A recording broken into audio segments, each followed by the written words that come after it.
Roxy bounded ahead as usual, his black and white fur a blur of energy against the greenery. Dennis, his owner, let his thoughts drift to plans for the evening when, suddenly, Roxy stopped in his tracks. His nose twitched, ears perked, and his body stiffened. He had caught a scent, something unusual. "Roxy, come on, boy," Dennis called, but Roxy ignored him, darting into the underbrush toward a narrow dirt path by the main road. With a sigh, Dennis quickened his pace, following his dog's trail. When he caught up, he found Roxy standing stock still, staring intently at something on the ground. At first glance, Dennis saw what looked like a misshapen lump of dirt, half buried in the clay. It was coated in dried mud, indistinguishable from any other debris scattered along the path. "What you got there, boy?" Dennis asked, crouching down. Roxy nudged the lump with his nose, letting out a low whine, his unease palpable. Curiosity sparked. Dennis reached out and poked the object with his finger. It was hard and rough, like a small, dense boulder. Yet something about it felt off. Roxy whined again, more urgently, his behavior growing increasingly agitated. "All right, let's see what this is," Dennis muttered. He brushed some of the dried mud away with his fingers, revealing a patch of smooth, pliable material underneath. Frowning, Dennis pressed his thumb against the surface. It gave slightly, almost like skin. A shiver ran down his spine. "That's strange," he murmured. Roxy barked softly, pacing in place. His uncharacteristic distress made Dennis uneasy. The dog's instincts were usually spot on, and whatever had caught Roxy's attention was clearly no ordinary find. Dennis hesitated but finally scooped up the lump, surprised by its weight. It was denser than it appeared, as though something significant was encased within. "All right, let's take this back," he said, glancing at Roxy. The dog followed closely, tail low, as they headed toward the village. As they walked, Dennis's mind raced. What had they stumbled upon? Was it an animal trapped in the mud, a strange artifact, or something entirely unexpected? The mystery weighed heavy in his hands, as did the growing sense that whatever it wasn't ordinary.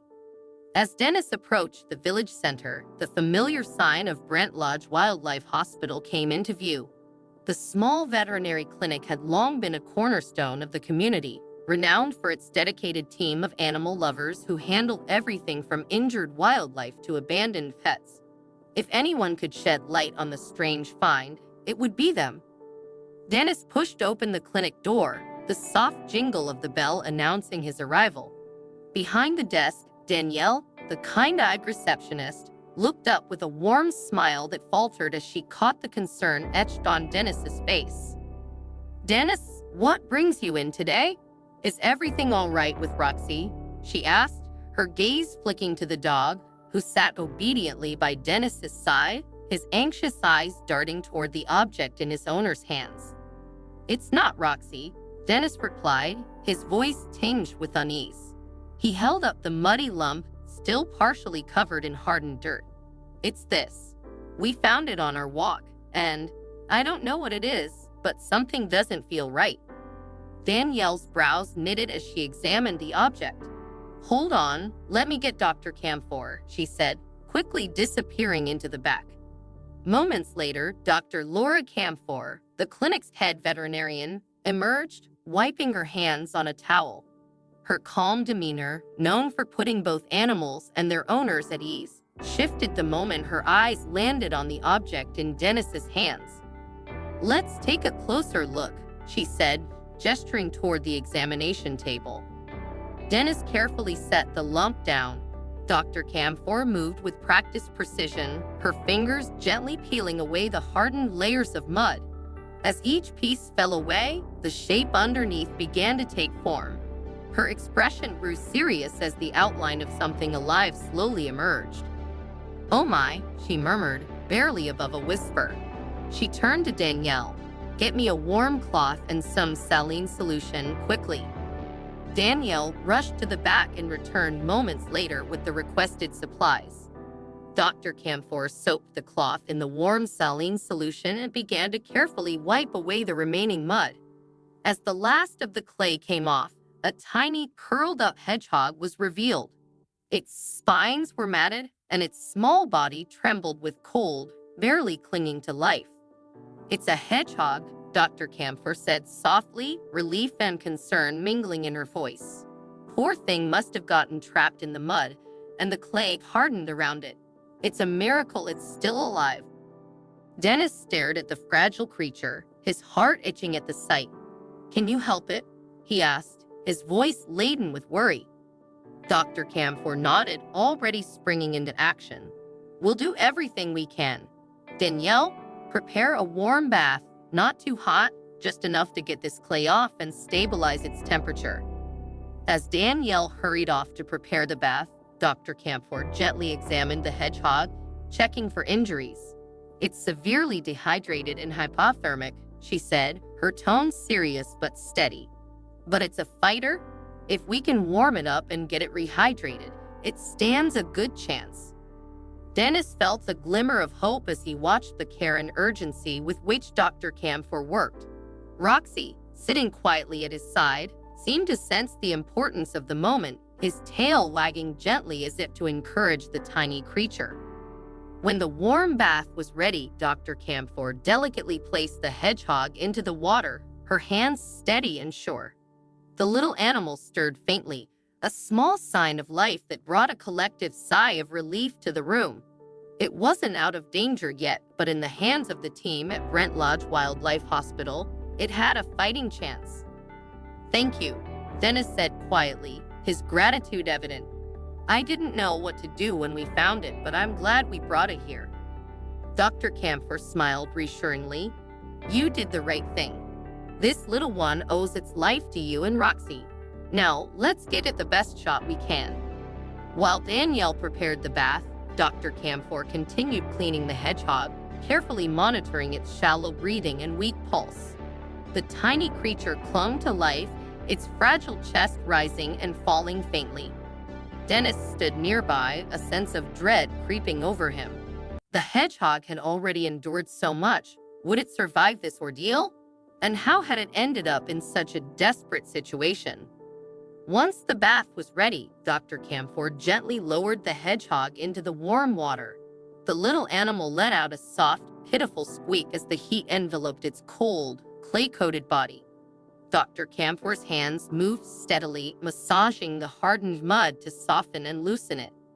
Gradually, the natural brown and white pattern of the hedgehog's spines emerged from beneath the filth. As the warmth penetrated its stiffened body, the hedgehog's tiny legs twitched faintly, a small but hopeful sign of life. For nearly an hour, Dr. Camphor and Danielle worked tirelessly, removing every bit of clay clinging to the hedgehog. When they finally finished, they wrapped the clean creature in a soft towel, gently drying its fragile body. Though it was still weak, its breathing had steadied, and it no longer shivered as violently as before. "We need to keep it warm and hydrated," Dr. Camphor instructed, carefully handing the hedgehog to Danielle. "Set up a heat lamp in the recovery room, and I'll prepare some fluids." Danielle nodded, cradling the hedgehog as she carried it to the back room. Meanwhile, Dr. Camphor turned to Dennis, who had been silently watching, his breath held for what felt like an eternity. "I'm glad you brought it in when you did," she said seriously. "If it had been left out there much longer, it wouldn't have survived the night. It's not out of the woods yet, but we'll do everything we can." Dennis exhaled deeply, releasing the tension he hadn't realized he was holding. "Thank you, Dr. Camphor. I thought it was just a lump of dirt." "You did the right thing by bringing it here," she reassured him, placing a comforting hand on his shoulder. "Now it's up to us to help it pull through." Roxy, who had been lying quietly by the examination table, looked up at Dennis with his soulful eyes. Dennis knelt down, scratching behind the dog's ears. "Good boy, Roxy," he whispered. "You saved a life today." As Danielle set up the recovery area, Dr. Camphor prepared a syringe with an electrolyte solution designed to hydrate and nourish weakened animals. She carefully administered the fluids to the hedgehog, hoping its tiny body could absorb the much-needed nutrients. The next few hours would be critical. The clinic grew quiet, the soft hum of the heat lamp providing the only sound as it bathed the hedgehog in soothing warmth. Danielle checked on the tiny creature frequently, ensuring it remained comfortable and monitoring its vital signs. Dr. Camphor stayed nearby, ready to respond if the situation changed. Dennis, though exhausted, couldn't bring himself to leave. He sat in the waiting room, his thoughts consumed by the fragile life that now rested in the clinic's care. Roxy lay at his feet, a comforting presence and a reminder that they had done everything they could. As the minutes stretched into hours, hope began to replace Dennis's initial dread. The hedgehog had been given a fighting chance, and for now, that was enough. Morning arrived with a quiet sense of hope. The hedgehog had survived the night, its condition stable. Danielle smiled as she noticed it had managed to take a few sips of water from the shallow dish by its bed. When Dr. Camphor arrived, she was greeted by the sight of the hedgehog shifting slightly in its makeshift nest. It wasn't much, a faint movement, but it was enough to kindle optimism. "Good morning, little one," Dr. Camphor said softly, leaning down to check on it. The hedgehog's eyes blinked slowly, adjusting to the light. Though still weak, the fact that it was awake and aware was a promising step forward. Over the following days, the hedgehog's condition steadily improved. It began nibbling on soft foods, mashed fruits, and specially formulated kibble offered by the staff. Each day brought new signs of recovery, a flick of its ear, a curious sniff of the air, a tentative stretch of its spindly legs. The clinic staff, especially Dr. Camphor and Danielle, doted on the hedgehog, ensuring it was comfortable and well cared for. Even Roxy seemed invested in the little creature's recovery, often sitting by its bed with a protective gaze. As weeks passed, the hedgehog's personality began to shine. Once timid and fragile, it transformed into a lively and inquisitive creature. It explored the corners of its enclosure with boundless curiosity, its nose poking into every crevice. The trauma it had endured seemed to fade with each day, replaced by a growing energy and confidence. Dennis visited regularly to check on the hedgehog's progress. Each visit brought more good news. The hedgehog was eating heartily, gaining weight, and becoming more active. Seeing its transformation from a near-lifeless lump to a thriving, curious animal filled him with pride and relief. The worst was behind them, and the hedgehog was well on its way to a full recovery. As the hedgehog's health improved, the clinic staff began discussing its future. Releasing it back into the wild was the ultimate goal, but questions lingered. Had its time at the clinic affected its instincts? Would it be ready to fend for itself after such a long and traumatic ordeal? One afternoon, Dennis sat in Dr. Camphor's office as they considered the next steps. "We've done everything possible to rehabilitate it," Dr. Camphor said, her tone reflective. "But we need to be sure it's ready to return to its natural habitat. It's been through a lot, and there's a chance it might struggle to survive on its own." Dennis nodded, his thoughts torn. He had grown attached to the hedgehog, as had Roxy, and the idea of releasing it into the wild was bittersweet. While his heart warmed at the thought of the hedgehog reclaiming its freedom, the prospect of letting it go was also deeply saddening. The decision wasn't easy, but both Dennis and Dr. Camphor knew that the hedgehog's future should be guided by what was best for it, not their own feelings. "What are its chances out there?" Dennis asked, his voice thick with concern. "It's hard to say," Dr. Camphor admitted. "Hedgehogs are naturally resilient, but this one had a tough start. We'll need to see how it adapts to a more natural environment. If it thrives, we'll consider releasing it. If not, we'll figure out what's best then." Over the following weeks, the clinic staff prepared the hedgehog for its potential return to the wild. They created a special outdoor enclosure designed to mimic its natural habitat, complete with dirt, leaves, and hidden nooks for shelter. The goal was to reintroduce the hedgehog to a wild-like setting in a controlled environment, giving it the chance to rediscover its instincts. The hedgehog quickly adapted to its new enclosure, rediscovering its natural instincts.